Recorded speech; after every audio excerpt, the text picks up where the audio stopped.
मऊगंज के गड़रा कांड में जिन आरोपियों की तलाश में पुलिस जगह जगह दबिश देते घूम रही थी, वह अपने घर में ही छिपे थे, लेकिन पुलिस को 2-3 दिन तक भनक नहीं लगी। सोमवार रात पुलिस को आरोपियों के गांव में होने की सूचना मिली, जिस पर नई गढ़ी थाना प्रभारी जगदीश सिंह ठाकुर के नेतृत्व में पुलिस बल गांव भेजा गया। पुलिस ने घरों के ताले तोड़कर तलाशी ली तो घर की अटारी बाथरूम में छिपे 15 आरोपी पुलिस के हाथ लगे। सभी को थाने लाकर पुलिस उनसे पूछताछ कर रही है। घटना के बाद पुलिस यही मान रही थी कि सभी आरोपी घर में ताला बंद कर फरार हो गए हैं, लेकिन वह बाहर से ताला बंद करवाकर अंदर ही छिपे थे। बताया जा रहा है कि घटना को अंजाम देने वाले आरोपियों को पकड़ने के लिए पुलिस टीम लगातार दबिश दे रही है। आरोपियों के नई गढ़ी थाने के बहुती जलप्रपात में घुसने की सूचना पर पुलिस टीम बहुती प्रपात के नीचे उतरी और काफी देर तक सर्चिंग की, लेकिन उनका पता नहीं चल पाया। वहीं आसपास की बस्तियों में भी आरोपियों का पता लगाने का प्रयास किया गया। आरोपियों की रिश्तेदारी में भी पुलिस दबिश दे रही है। पुलिस सूत्रों से मिली जानकारी के अनुसार पुलिस ने एक महिला की तलाश में सोमवार रात चिरैया गांव में दबिश दी थी, जहां आरोपी विनोद कोल का ननिहाल है। वहां घटना में शामिल महिला छिपी थी। जब पुलिस पहुंची तो उसके 1 घंटे पहले ही वह वहां से फरार हो चुकी थी, जिससे पुलिस को खाली हाथ लौटना पड़ा। मंगलवार को पुलिस फिर गाँव पहुंची तो वहाँ कई घरों में ताले लटकते मिले हैं। आपको बता दें कि आरोपियों की तलाश में पुलिस की 6 टीमें दबिश दे रही हैं। अभी तक 29 को पकड़ा गया है, जिसमें से 7 को गिरफ्तार करके न्यायालय में पेश किया गया, जबकि 22 को हिरासत में लेकर पूछताछ की जा रही है। गिरफ्तार आरोपी विनोद कोल के अलावा अंशु कोल, ब्रजलाल कोल, रमेश साहू, पत्रकार मोहम्मद रफीक, प्रेमवती कोल, निशा कोल से पुलिस ने युवक के पिता से लूटी गई बंदूक, मोबाइल और उसके क्षतिग्रस्त वाहनों को जब्त किया है। इसके अलावा घटना में प्रयुक्त डंडा, राड, पत्थर भी बरामद किए हैं। वहीं घटना के समय 1 घंटे तक बंधक रही एसडीओपी अंकिता सोलिया ने घटनाक्रम की जानकारी दी। उन्होंने बताया कि थाना प्रभारी और वह परिजनों से बातचीत कर रही थी। आरोपी इस शर्त पर दरवाजा खोलने को राजी हुए कि हम युवक को जेल भेजेंगे। जब हम कमरे के अंदर गए तो युवक की मौत हो चुकी थी। बाहर थाना प्रभारी कुछ आरोपियों को पकड़कर थाने भिजवा रहे थे, तभी बाहर पुलिस टीम पर हमला हो गया।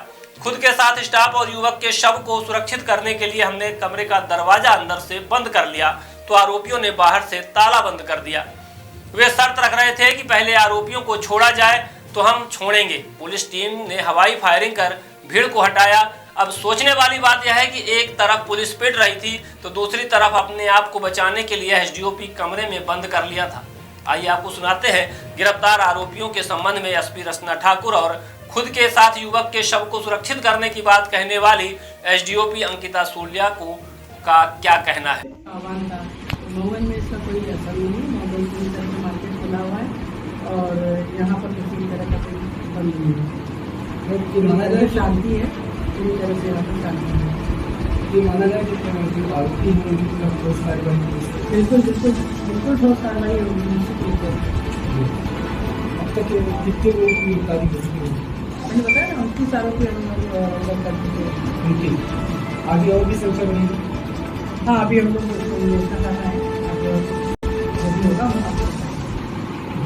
दिनांक 15/3 को पुलिस को करीब दोपहर 3 बजे सूचना मिलती है कि एक व्यक्ति को ग्राम कटरा में बंधक बना लिया गया है। तभी थाना प्रभारी अपने बल के साथ में वहाँ रवाना होते हैं, गांव वालों से बातचीत करते हैं। जब वो लोग सहमत नहीं होते उस बंधक को मुक्त करने के लिए तो मुझे सूचना प्राप्त होती है और फिर मैं अपने बल के साथ में करीब 5:30-6 बजे वहाँ पर पहुँचती हूँ। 1 घंटे करीब थाना प्रभारी और हमारे द्वारा लोगों को समझाइश दी जाती है, जिसके उपरांत वो लोग तैयार हो जाते हैं दरवाज़ा खोलने के लिए। दरवाज़ा खुलने के बाद में ये पता चलता है कि वो जो व्यक्ति था वो मृत अवस्था में पाया गया। मृत अवस्था में पाए जाने पर जब पुलिस के द्वारा अपनी कार्रवाई शुरू की जाती है और आरोपियों को राउंड अप करना शुरू करते हैं तो जो कोल समाज के लोगों द्वारा उनके बचाव में पथराव शुरू कर दिया जाता है। पथराव शुरू होने पर कुछ कर्मी, हमारे पुलिसकर्मी आरोपियों के साथ में निकल जाते हैं, कुछ घायल होते हैं और उसमें से एक की मृत्यु भी हो चुकी है, जो पुलिस के लिए बहुत दुख की बात है। इसके बाद में मुझे और मेरे गनमैन और एक आरक्षक हम वहीं डेड बॉडी के साथ में कमरे को अंदर से बंद कर लेते हैं, डेड बॉडी को सिक्योर करने के लिए और हमें सिक्योर करने के लिए। बाहर पुलिस बल बिल्कुल नहीं होता है और जितना भी स्टाफ है वहाँ से हट चुका होता है और जितना कोल समाज के लोगों द्वारा पथराव, लाठी डंडे से प्रहार करके दरवाजा खोलने की पूर्णतः कोशिश की जाती है। जब वो सफल नहीं रहते तो बाहर से ताला लगा के कमरे को बंद कर दिया जाता है। करीब 1 घंटे तक उनके द्वारा यह मांग की जाती है कि आरोपियों को, 5 आरोपी जो पुलिस की गिरफ्त में, तो उनको छोड़ दिया जाए, जिसके बदले में वो हमें छोड़ देंगे।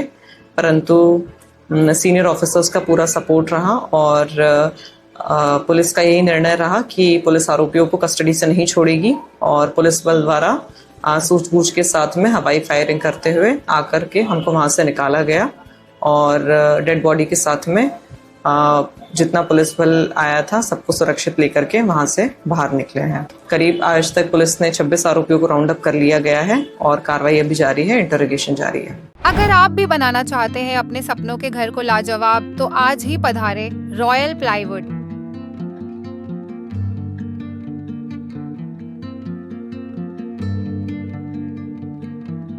रॉयल प्लाईवुड, हमारे यहाँ सभी प्रकार के होम इंटीरियर एवं ऑफिस इंटीरियर जैसे modular kitchen chimney, TV unit, flush door, window, locks handle, both accessories, plywood, HDMR, MDF louvres, charcoal आदि उचित रेट पर उपलब्ध है। नमस्कार, मैं धनराज विश्वकर्मा रॉयल प्लाईवुड से। जैसा कि मैं आपको बताना चाहता हूँ, हमारे यहाँ सभी प्रकार के plywood, doors, modular kitchen, TV units, covered जैसे काम उचित दाम, उचित क्वालिटी पे कराया जाता है। एक बार सेवा का अवसर जरूर प्रदान करें। धन्यवाद। हमारा पता है रॉयल प्लाईवुड, रॉयल सिनेमा के पास, आरा मशीन के सामने, धेकहा, रीवा। हमारा नंबर है 95 16 44 0359 और 90 0 97 0 55 93।